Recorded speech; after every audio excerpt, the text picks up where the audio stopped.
आलोचना इसीलिए क्योंकि जहाँ हमारे दिए जलने चाहिए वहां मैंने देखा कि लोग मोमबत्तियां जला रहे हैं। मोमबत्तियां हमारे संस्कृति का हिस्सा नहीं है भाई। हमारे देव देवताओं को मोमबत्तियां कब से लगनी शुरू हो गई? तो उस पर विचार करना है कि ये हम कहाँ से ले रहे हैं, हम पर किसका प्रभाव पड़ रहा है। अच्छा, वहां पर बलि दी जाती है। अब कमेंट्स में मत लिखना कुछ कि बलि होगी नहीं होगी, माँ को पसंद है नहीं पसंद। तुम माँ से ज्यादा अकलमंद हो? चवन्नी की बुद्धि रखने वाले वो विराट की माँ का तुम फैसला करोगे कि बलि होनी चाहिए कि नहीं होनी चाहिए? अब माँ बलि लेती हैं तो लेती हैं, तारापीठ में बलि चढ़ती है। नमस्कार, नमो नारायण। 10 महाविद्याओं में प्रत्येक महाविद्या के ऊपर एक वीडियो बनाया जाए, ये आपके कमेंट्स और रिक्वेस्ट को मैंने पढ़ा। लेकिन मेरे मन में हमेशा से रहा कि एक संत के ऊपर मैंने अभी तक कोई एपिसोड बनाया नहीं है, और वो संत शिरोमणि तंत्र के सर्वाधिक आदरणीय जिसको कहा जाएगा, हमारे बामा खेपा जी तारापीठ के।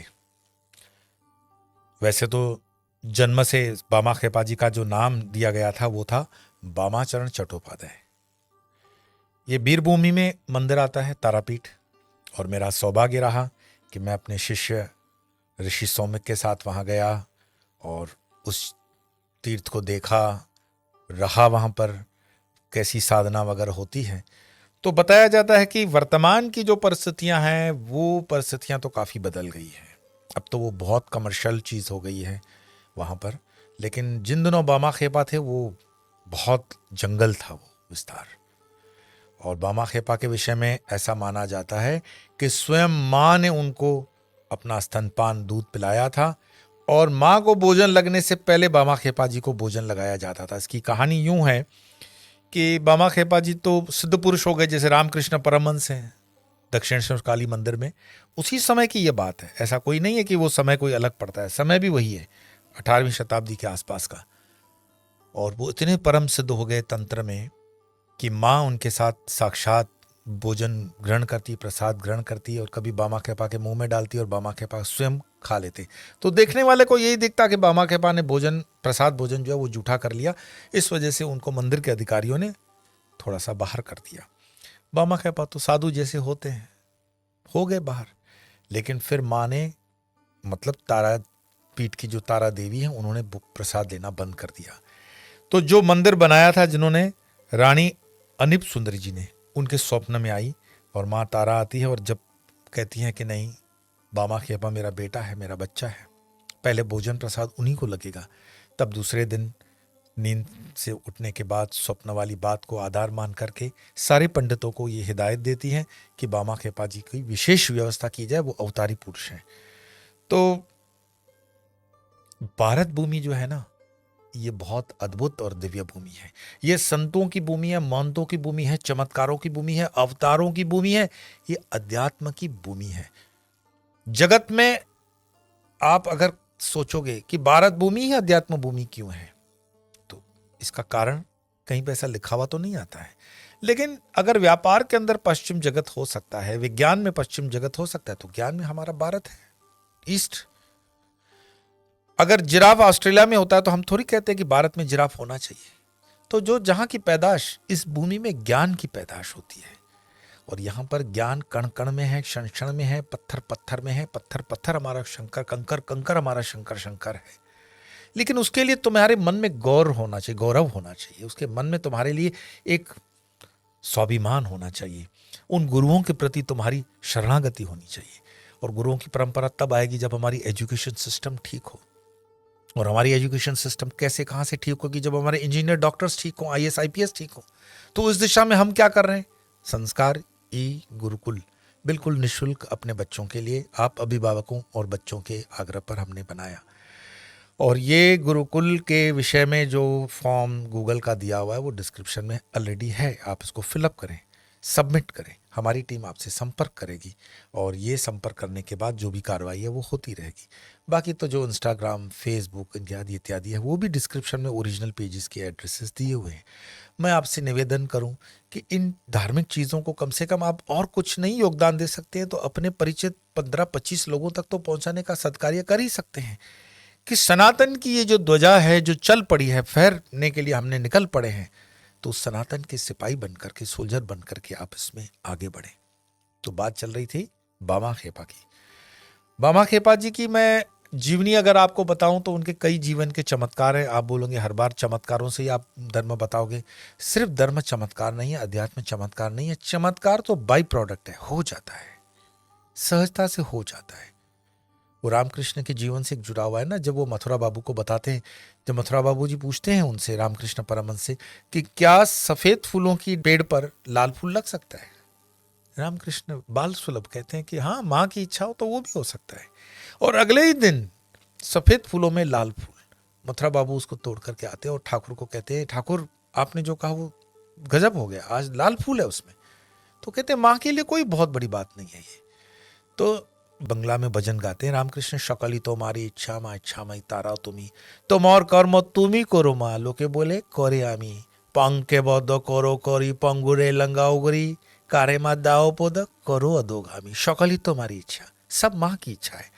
अब माँ की इच्छा तो है, लेकिन माँ के साथ साथ इन बच्चों को कुछ कर्म करना चाहिए कि निकम्मे बनकर के बोले कि हमारी तरफ से तुम मंत्र दो, हमारी तरफ से तुम कुछ करो, हमें कुछ शॉर्टकट बताओ।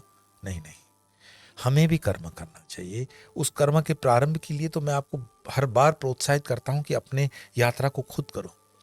तो जब तारापीठ में मैंने जैसे बताया कि मैं ऋषि सोमिक के साथ गया हुआ था, तो वर्धमान में ऋषि रहते हैं, तो वर्धमान में उनके गुरुजी भी 10 महाविद्याओं के अनेक गुरु किए जाते हैं। उनमें एक जो उनके गुरु हैं सदानंद ब्रह्मचारी, जिनको वो दद्दू कहते हैं, तो वो ही तपस्या करने के लिए तारापीठ में जाते थे। तो ऋषि मुझे बताते हैं कि वो तो बात दिव्य है कि तारापीठ में जब वो अनुष्ठान सब लोगों का चल रहा था, ये 30 साल पहले की बात होगी, जब वहाँ जंगल जैसा माहौल होगा, पेड़ पौधे होंगे। अभी तो ऐसा कुछ मुझे देखने को नहीं मिला। नदी भी बहुत गंदी थी। अब मैं क्या बताऊं, उस तीर्थ की मैं आलोचना नहीं कर सकता हूँ। आलोचना बोल रहा हूँ, विरोध नहीं, आलोचना तो नहीं कर सकता हूँ। आलोचना इसीलिए क्योंकि जहाँ हमारे दिए जलने चाहिए वहां मैंने देखा कि लोग मोमबत्तियां जला रहे हैं। मोमबत्तियां हमारे संस्कृति का हिस्सा नहीं है भाई। हमारे देव देवताओं को मोमबत्तियां कब से लगनी शुरू हो गई? तो उस पर विचार करना है कि ये हम कहाँ से ले रहे हैं, हम पर किसका प्रभाव पड़ रहा है। हम अपने धर्म में भी शुद्ध नहीं है और धर्म की जगह हम अधर्म करने जा रहे हैं। कार्बन डाइऑक्साइड, गाय के घी से ऑक्सीजनाइजेशन होता है भाई, वो दिया जलाया करो मोमबत्तियों से। खैर, तो तारापीठ में जब सदानंद ब्रह्मचारी अर्थात उनके गुरु दादू जी यज्ञ कर रहे थे, तो बारिश, घनघोर बारिश, सबके यज्ञ बैठ गए। लेकिन वो कहते हैं कि दादू का यज्ञ बिल्कुल प्रज्वलित रहा। वर्तमान में जो एक व्यक्ति अभी भी राजनीति में बहुत बड़ा नेता है बंगाल का, वो उनके यज्ञ को देखकर उनके सामने गया और कहा कि महाराज जी आपकी आशीर्वाद चाहिए, आपकी कृपा चाहिए। दादू ने कहा हट यहां से। हट यहां से कहने का मतलब ये नहीं है दुत्कारना। हट का मतलब होता है कि राजनीति की, उसे हमारा क्या लेना देना। तुम तो अवसरवादी होते हो, राजनीतिक जो व्यक्ति होते हैं वो अवसरवादी होते हैं। कभी इस पार्टी में बैठ गए, कभी उस पार्टी में बैठ गए।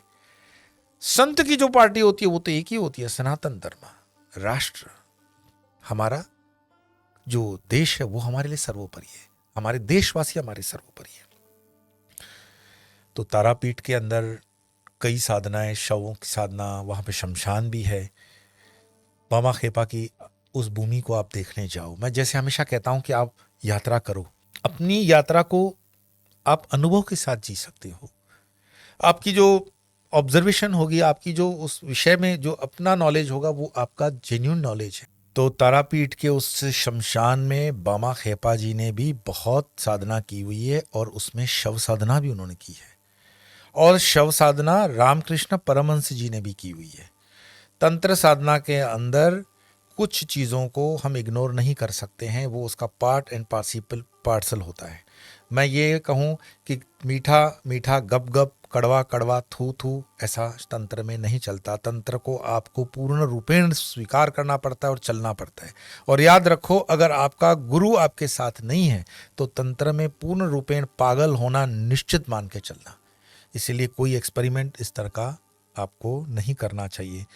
जैसे कि मैंने बताया, तारापीठ बीरभूमि में है और उसी शमशान वाली तारापीठ के उसमें नवमुंडी आसन भी आपको कोई दिखाता है तो देखने लायक जगह है वो। नदी तो वहाँ अब वो उस परिस्थिति में नहीं रही। क्योंकि बामा खेपा जी जब उनका जो जन्म है 22 फरवरी 1837 में और उनका शरीर छूटेगा 18 जुलाई 1911, अब तो 2023 चल रहा है, 110 साल के ऊपर का समय निकल चुका है। और बामा खेपा जी को इस तंत्र की विद्या में पूर्ण रूपेण तैयार करने में उनके गुरु स्वामी कैलाशपति और वेदज्ञ मोक्षानंद जी का हाथ रहा। देखो, प्रॉपर गुरु होना, एक गुरु के सानिध्य में सीखना एक अलग चीज है। गुरु हमेशा प्रत्यक्ष होता है, शरीर में होता है। तो गुरु की कृपा के बिना ये तंत्र कभी सफल नहीं होता है।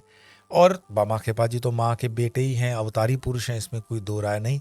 उसी समकालीन में रामकृष्ण परमहंस वहाँ दक्षिणेश्वर काली मंदिर में हैं, तो काली दूसरी दश महाविद्या में देवी आती हैं। दश महाविद्या के इस एपिसोड्स में हम तारा पीठ को आज कवर कर रहे हैं, जहाँ पे मैंने बताया कि 51 शक्तिपीठों में से एक है और माँ की दाहिनी आंख की जो पुतली तारागिरी, इसके लिए इसका नाम तारापीठ है।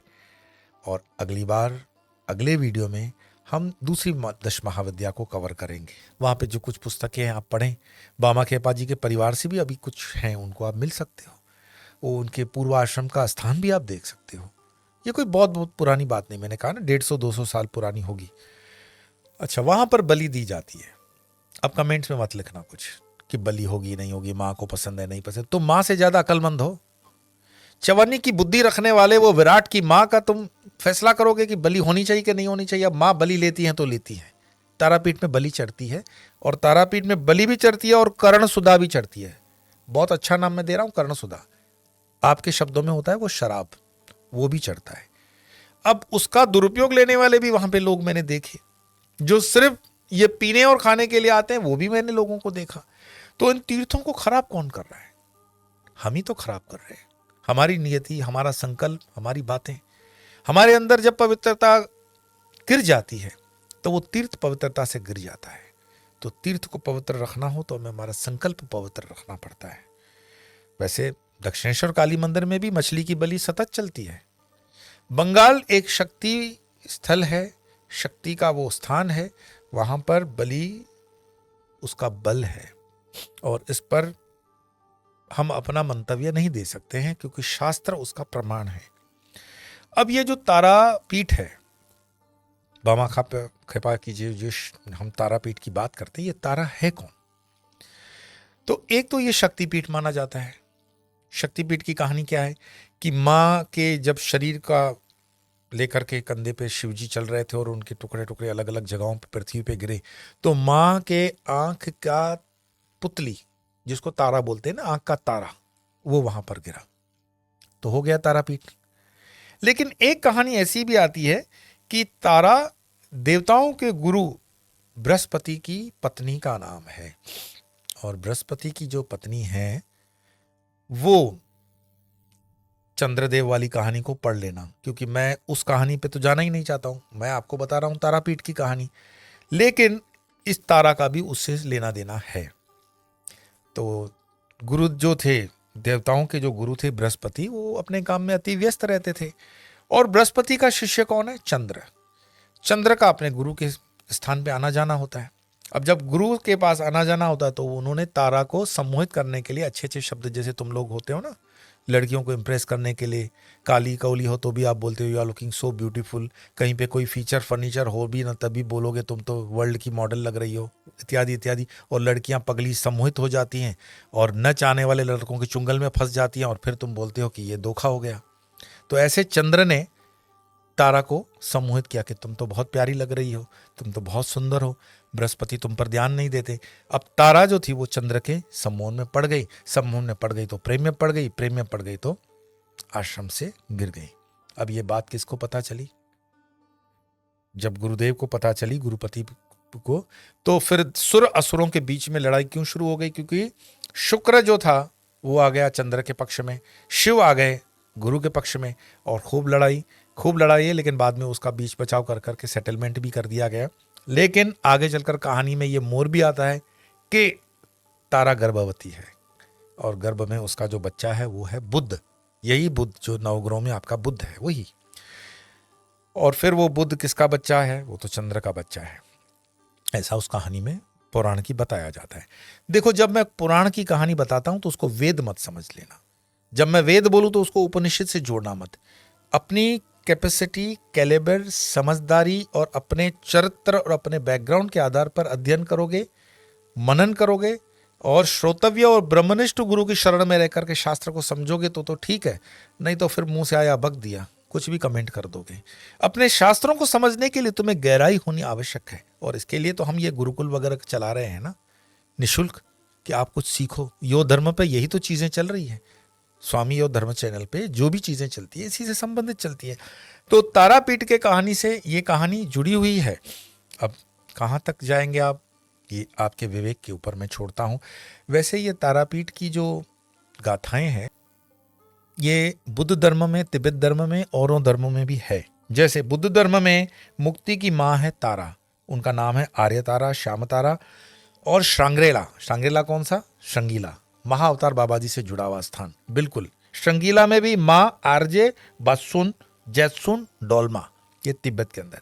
तिब्बत में माँ तारा के लिए जैसे हम कोई भी मंत्र बोलते हैं तो तिब्बत में जो मंत्र हम बोलते हैं ओम तारे तुरे स्वाहा, ये मंत्र। अब तिब्बती लोग उसको कैसे बोलते हैं? ओम तारे तुरे स्वाहा।